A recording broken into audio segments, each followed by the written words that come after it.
Bonjour et bienvenue sur ma chaîne. Aujourd'hui, petite présentation des blocs et des thèmes Gutenverse. Donc, sur le site de Gutenverse, c'est une série de blocs et thèmes qui sont entièrement gratuits.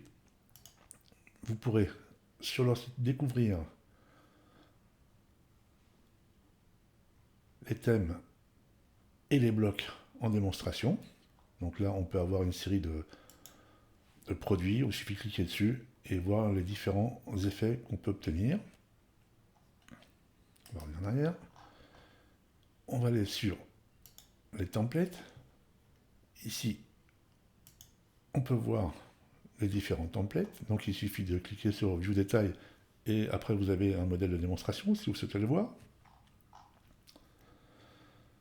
Pour installer Gutenverse, il suffit d'aller sur l'administration de votre site, extension, dans Ajout, vous allez taper Gutenverse. Donc là, moi pour la démonstration, je l'ai déjà installé. Il suffira de lancer l'installation et d'activer. Donc on est à plus de 30 000 installations actives. Et la dernière mise à jour, au jour d'aujourd'hui, elle date d'il y a 3 mois. J'ai installé quelques articles pour la démonstration. Après, vous allez avoir ce qu'on appelle une rubrique Gutenverse qui va apparaître ici. On va retrouver toute la série des blocs. Donc il y en a une bonne trentaine. Hein. Ici, on va retrouver les différents thèmes. Donc d'ailleurs, on va en installer un. Je vais prendre ce modèle-là et l'activer. Alors, la série Gutenverse a une particularité sur leur thème, c'est qu'ils créent toutes leurs pages directement dans l'éditeur. Alors, je dirais à partir du moment où vous n'avez pas besoin de référencer des pages, les mettre dans l'éditeur, ça ne pose aucun problème. Par contre, une page d'accueil, je préfère quand même qu'elle soit créée dans des pages à ce niveau-là. Pourquoi? Parce qu'il y a du contenu, et ce contenu, moi, je veux pouvoir le référencer. On va voir à quoi ça ressemble.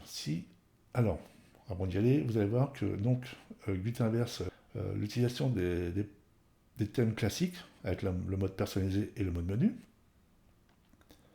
On va aller dans l'éditeur, et dans les modèles, vous voyez, ici, il y a déjà la page de contact. Alors, pour information, la démonstration est faite avec le local WP. Je m'en sers pour faire mes démonstrations. Donc, ce n'est pas du site en ligne. Donc, voilà, comme on peut voir, toutes les pages sont automatiquement construites dans l'éditeur. Alors, je dirais pourquoi pas, à partir du moment où, comme je vous l'ai dit tout à l'heure, à partir du moment où on n'a pas besoin de faire référencer ces pages, ça n'a pas d'incidence, à mon avis. Maintenant, pour que ces pages soient visibles sur votre site,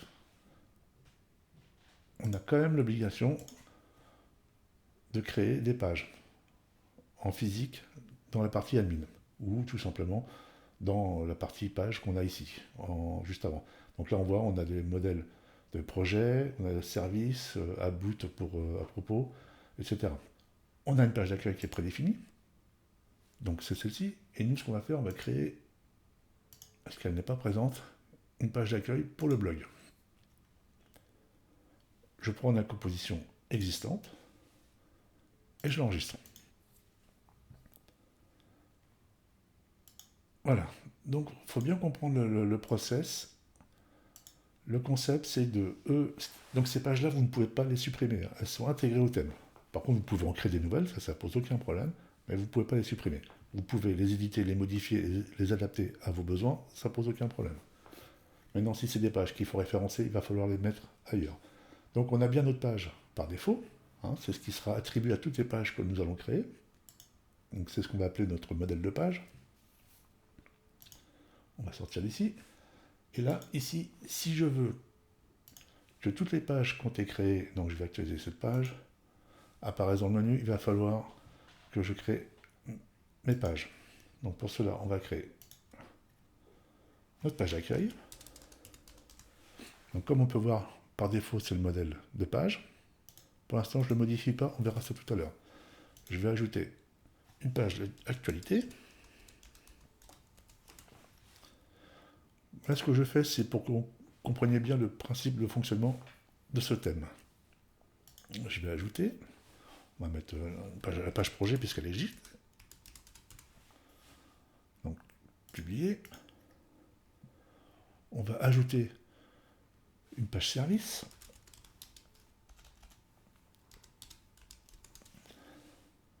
Publier. Allez, on va ajouter encore une page à propos, par exemple. J'ai vu qu'elle y était présente. On pourra about, donc toujours modèle de page par défaut. Et pour terminer, on va ajouter une page contact. Voilà, donc là, ce que j'ai fait, j'ai créé mes pages, qui sont des pages donc, statiques, hein, c'est celles qu'on va pouvoir voir et insérer dans notre menu. Et maintenant, pour pouvoir voir le contenu, je vais associer le modèle de page qui a été créé avec le thème Gutenverse. Donc là, je prends le modèle contact, je mets à jour. Sinon, la page contact, elle sera vierge si je n'associe pas.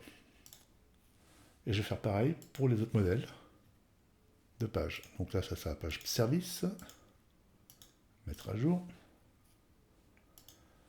Je vais, alors, dans les projets, pareil. On va chercher projet. Il y avait un projet détail aussi, mais enfin bon. Mettre à jour. Qu'est-ce qu'on a d'autre à propos, qui va être la page about, que voici. Hop, on enregistre.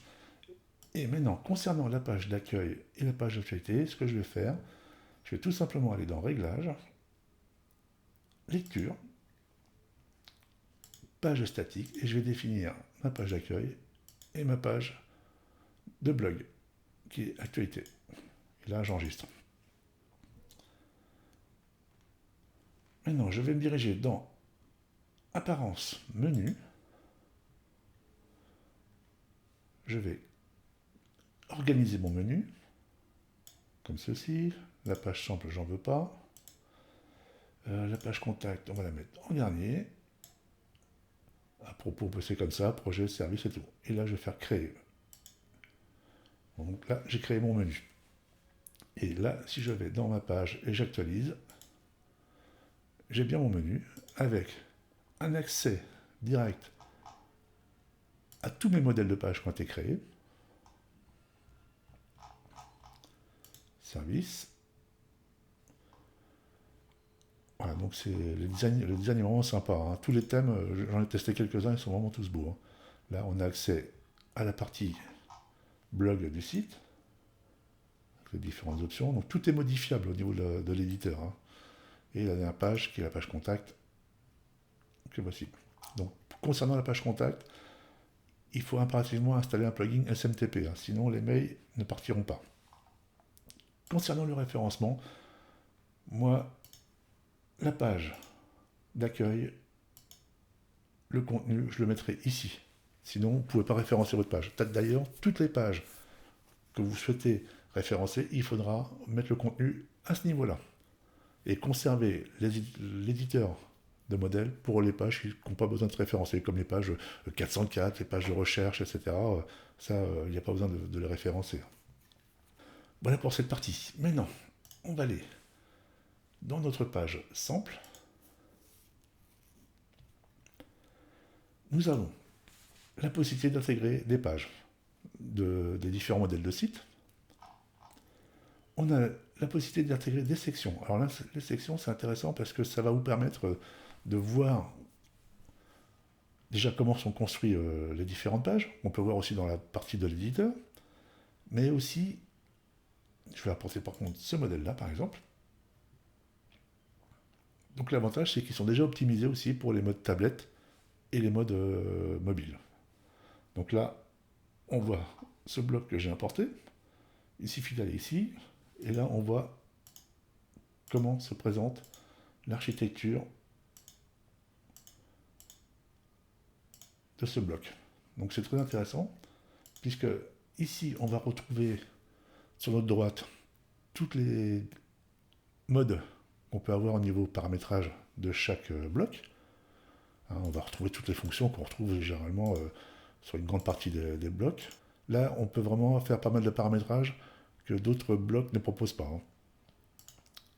Voilà, donc ici, après on peut faire des effets, c'est impressionnant tout ce qu'on peut faire avec ce thème. Par contre, il demande quand même un certain temps d'apprentissage.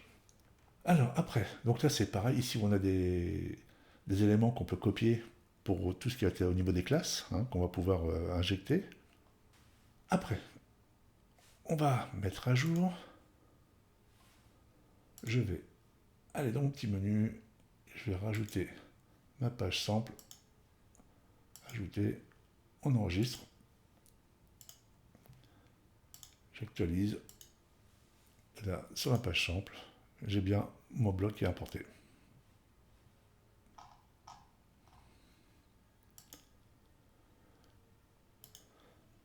Voilà pour ce tour d'horizon sur ce produit. Je vous invite quand même à essayer les différents thèmes. Il y en a vraiment qui sont vraiment superbes. Maintenant, je préconise quand même toujours de construire soi-même, soit à l'aide de sections prédéfinies ou de faire soi-même ses sections et construire son site, plutôt que d'utiliser des thèmes prédéfinis. Après, selon les besoins, effectivement, ça peut répondre à vos besoins. Vous n'avez plus qu'à changer les textes et images et c'est parti, hein. Mais bon, l'objectif, c'est quand même de bien maîtriser son site afin de pouvoir y apporter les modifications si on en a besoin. Le fait d'avoir dans lecture activé les pages statiques et défini ma page d'accueil et actualité, automatiquement dans page, il m'a associé la page d'accueil et pour le blog, la page d'accueil du blog. Pour revenir à la page sample, sur le plus, ici on peut voir tous les blocs qui sont utilisés par Gutenberg.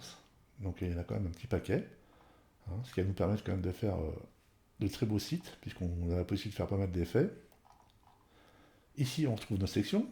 Dans Gutenberg, c'est des groupes. Dans Spectra, le nom c'est les conteneurs. Donc on retrouve, selon les blocs, hein, les mêmes types de produits. Après, certains blocs proposent plus ou moins de blocs en option ou pas. En tout cas, pour une version gratuite, je trouve que Gutenberg c'est quand même très complet et permet de faire pas mal de choses. Voilà pour cette présentation concernant les blocs et les thèmes Gutenberg. Merci de vous abonner à la chaîne si cela n'est pas encore fait. Merci de mettre un pouce bleu pour aider la chaîne à avancer. Je vous dis à très bientôt. Au revoir.